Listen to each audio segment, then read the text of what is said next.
Salut à tous, en ce moment vous nous voyez très peu en exploration urbaine et c'est tout à fait normal. Nous sommes l'été, il fait chaud, il fait beau et on profite des quelques jours qui nous restent avant de recommencer la rentrée et bien sûr nos explorations. J'espère que aujourd'hui ça va vous plaire ce petit tour sur notre voilier. On vous embarque pour quelques minutes de navigation. Attention pour les gens qui ont le mal de mer, ça va secouer. Si vous voulez voir toute la vidéo complète et notre balade de dimanche, allez voir la vidéo de Morgan Explore. Allez, je vous dis à bientôt pour nos prochaines aventures. Bye. Oh, tu peux l'envoyer, c'est bien. Même à Cap d'Agde, il ne devait pas sortir, il y avait 25 nœuds de vent en constant. 25 nœuds, hein. Ah, ça marchait bien, hein. Ah, 25 nœuds, on marchait à 15 nœuds avec le catamaran. 15-17 nœuds tout sur en vitesse. Ouais, c'est ce qu'il disait, ça fait des rafales, c'est pas constant. Là. C'est 10-15 nœuds. Constant, c'est 5-6 nœuds, je crois. On va voir, ça se lève un petit peu, ça peut être sympa. Le problème, c'est qu'on revient, en fait, ancré. Si ça retourne encore, tu vois, on descend dans le coup. Attention, oh là là! Tiens, le voilier, il faut faire attention. Là, t'as vite fait de finir le coup à la flotte, si c'est bien là. Au milieu. Là, oula, j'ai le truc dans la boîte. Ah, mon colonel! Elle est pas mal, hein? Oh là là! C'est gratuit, c'est pas mal. Hein? C'est bien le vent. Où est-ce qu'on va dans la baie de Bandol là? Ouais, on va prendre du vent, on va prendre du vent là-bas. Là. On va prendre du vent. On va voir comment il brasse ça tout ce chinois. La petite chinoise là. Ok. Ah, il est bien là. Passer un petit peu en haut. Ouais, c'est moi qui connais presque passer. Ouais. Ouais, je dis Passeille, donc c'est comme vous voyez le bord de la voile qui commence à vibrer un petit peu comme ça. On dit ça Passeille quand on part. Quand on a ce col là, on a une petite cordelette qui tendre. Retendre le bord de la voile et qui arrête de passer, elle a fait son peu dans le vent. Voilà, elle est relativement bien bordée. Bon, on n'est pas des experts non plus, hein, on navigue. Voilà. Mais tiens, là on le voit bien. Je sais pas comment ça va rendre dans la GoPro parce qu'avec le stabilisateur de la GoPro, souvent c'est trompeur. On a l'impression à l'image que la mer est super plate alors que c'est pas le cas. Ouais. Mais on a un beau 0,8. Ah, un peu de merde, pas 30. Il y a un tout petit peu, il n'y a pas grand chose, mais on est pas mal. En fait, c'est ce qu'on prend, on prend un vent thermique. Là, on sent que c'est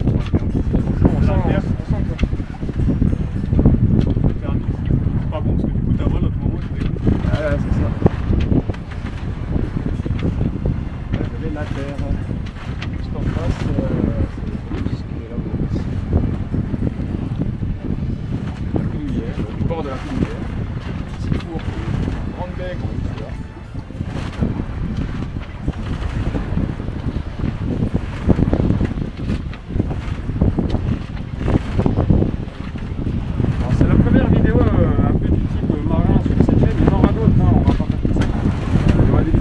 Il y aura des vidéos un peu bateau moteur, voilà, tout petit produit. Là, on a un moteur qui marche bien.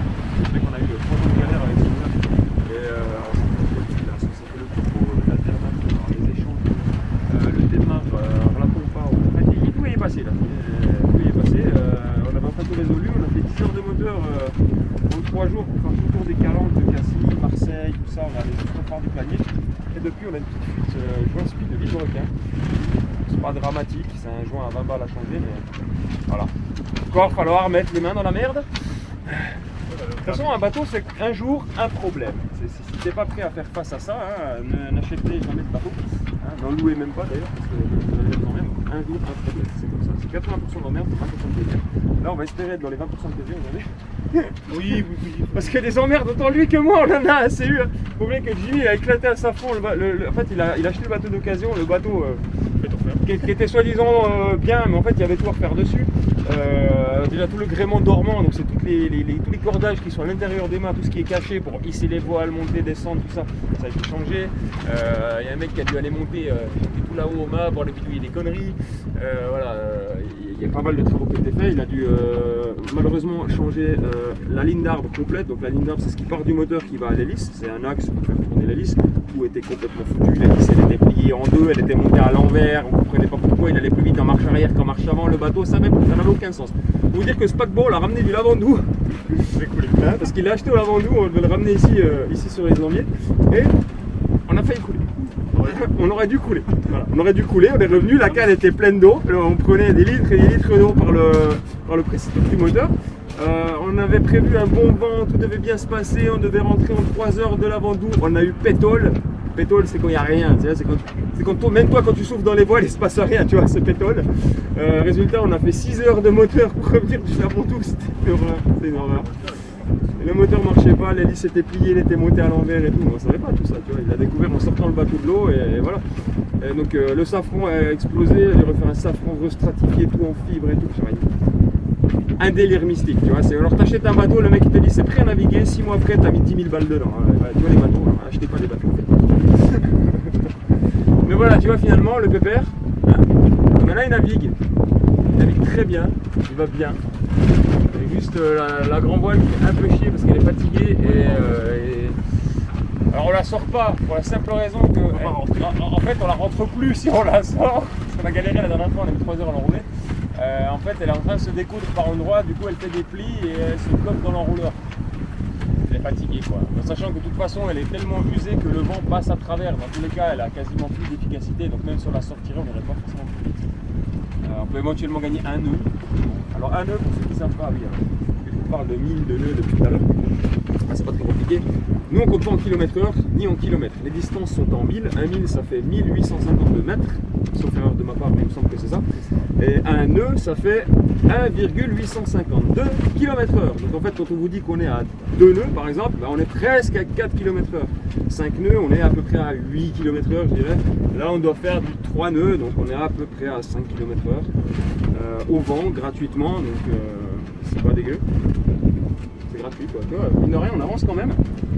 Parce que si vous regardez, on est parti à 5 minutes de tout là-bas. Donc ouais, ça avance quand même, tu vois, mine de rien. Hein.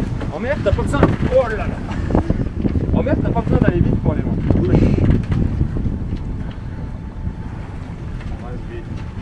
C'est ça, laissez dans pied après notre équipe, se baigner un peu, prendre la GoPro avec nous, on va vous montrer un peu le Méditerranée. Hein. Sachant que j'ai pas pris de masque, ni de balle, ni de tuba, aucun matériel de plongée, ça a quelque chose. Mais voilà, je mettrai la caméra dans l'eau, je vous montrerai juste là en dessous de nous. Dans tous les cas, il y a des vidéos plongées qui vont arriver bientôt. J'attends juste que Max Francoff me rejoigne dans le sud, parce que Poti devait faire son brevet, il ne pourra plus faire son brevet, ça faute de temps. Donc je ne peux pas plonger tout seul par raison de sécurité. Moi je m'en fous, mais voilà, les assurances c'est compliqué. Parce qu'on a un stuff de bébé sur les plongées maintenant. Masque intégraux avec communication, donc on peut parler sous l'eau, parler à la caméra, ça renvoie le son sur le bateau, on peut discuter avec le bateau qui est en surface, enregistrer nos voix et tout, enregistrer la vidéo, on a des sons étanches pour les caméras et tout. On a des épaves de produits qui sont incroyables, c'est pour ça que je me plagnais récemment sur les épaves de repérage, parce qu'il y a des archéologues, des sous-marins, pas que tout ce que tu veux sur le Méditerranée. On a du côté des deux frères que vous avez vu en story, si vous suivez sur Instagram, dans tous les fonds. Nous avons aussi un sous-marin, le Ruby, sous-marin de la Marine nationale française qui est coulé à une cinquantaine de mètres de profondeur qu'il faudra qu'on aille voir. Enfin, il y a énormément d'épaves, de choses, d'épaves de la Deuxième Guerre mondiale, d'épaves du débarquement de Provence. Enfin, il y a beaucoup de choses qu'on veut aller voir et montrer dans ces fonds marins. Il y a des musées sous-marins aussi. Il y a énormément de choses qui vont arriver, mais voilà, il faut que j'attende que Jean-Max descende son petit boulard dans le sud là, parce que tout seul je peux difficilement faire ce genre de vidéo.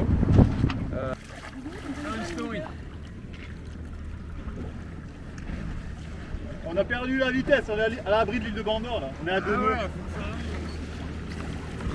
Allez, une story avant qu'on soit à l'arrêt, bébé.